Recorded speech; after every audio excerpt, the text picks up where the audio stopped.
नमस्ते दोस्तों। जय श्री राम, जय श्री राम। दोस्तों, आज आप यहाँ इस तादाद में आए, बहुत बहुत धन्यवाद। जैसा कि आप देख सकते हैं कि ये फिल्म मेरी नहीं है और इसमें मेरा कोई भी जैसा देखा है आपने, कोई भाग नहीं रहा है, लेकिन as a goodwill gesture, as somebody who like to encourage art which has some impact on the society, I am here in that capacity. मैंने बस 2 दिन पहले ट्रेलर देखा और मुझे इतना पसंद आया ये ट्रेलर, तो मैंने कहा ठीक है मैं भी आती हूँ और जो मुझसे जो बन पड़ता है, क्योंकि एक प्रोडक्ट को आपको मार्केट भी करना पड़ता है, तो मेरा जो सामर्थ्य है, मेरी जो जिस तरह से भी जितने लोगों तक पहुँच सकती हूँ, तो मैं इसमें पूरा हिस्सा लूँगी। तो दोस्तों, हमने हमेशा अपनी पुस्तकों में यही पढ़ा है कि नेहरू थे और गांधी थे और कोई थे ही नहीं और कुछ हुआ ही नहीं। तो कभी आपने क्या ये सोचा है कि आज जब हम देखते हैं कि बड़ी बड़ी जो एक इमारत जैसे एक स्टैचू बन रहे हैं सरदार वल्लभ भाई पटेल के, हमारे दिल में अक्सर ही आता है कि उन्होंने क्या किया है। आता है ना, आता है हमेशा दिल में, उन्होंने क्या किया है, क्यों इनका ये बना रहे हैं, क्यों उनका बार बार नाम लेना। मैं आपको बता नहीं सकती कि जो जैसे इस आजकल भी हम आजकल हम सोचते हैं कि पब्लिसिटी या मीडिया या मार्केटिंग ये सिर्फ आजकल होता है, ऐसा नहीं है। पुराने ज़मानों में भी मार्केटिंग मीडिया होती थी। इनफैक्ट राजाओं के ज़माने में भी मार्केटिंग मीडिया, उनके भी नवरत्न होते थे, वो लोग भी अपने को पॉपुलराइज करते थे। चाहे वो अशोका को हम जानते हैं या चाहे वो जो भी हम लोग जानते हैं हिस्ट्री के बारे में, वो मार्केटिंग का ही एक प्रोडक्ट है।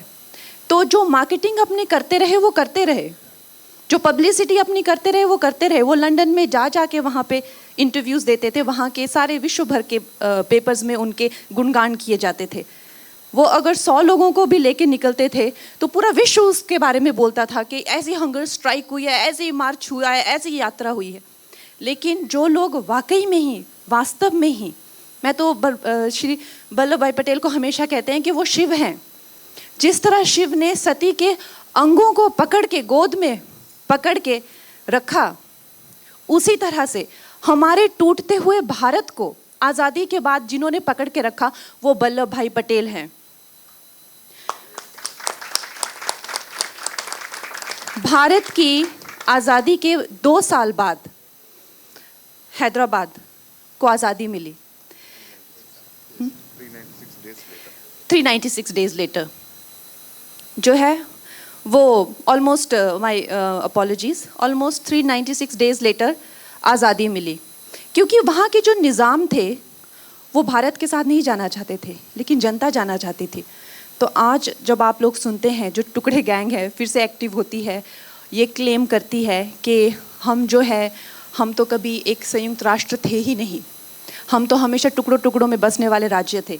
तो उनको आप ये इतिहास दिखाया करें कि उन सब राजाओं ने विलिंगली जो है वो भारत में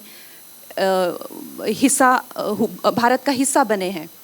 और जो नहीं बनना चाहते थे, जैसे कि जो यहाँ के निज़ाम थे वो नहीं बनना चाहते थे, कश्मीर की आवाम नहीं बनना चाहती थी, वहाँ के राजा हरि सिंह बनना चाहते थे।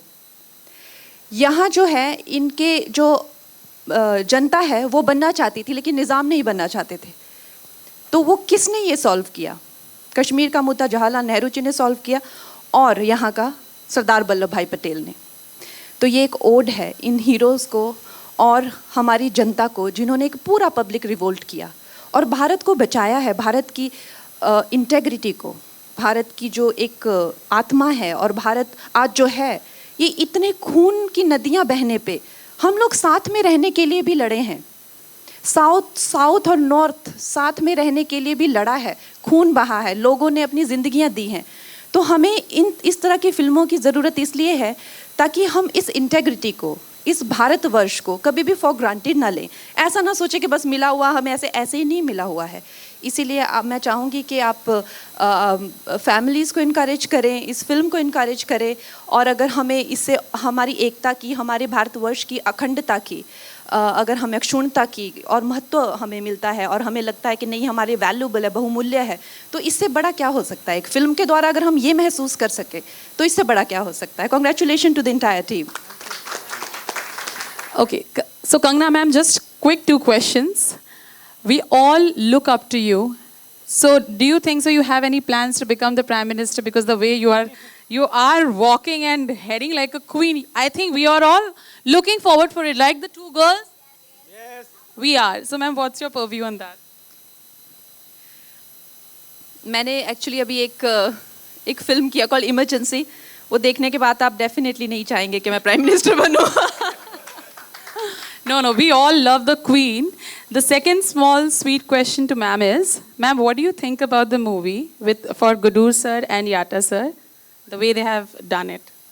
I think it's a tremendous film to pull off for a first time director.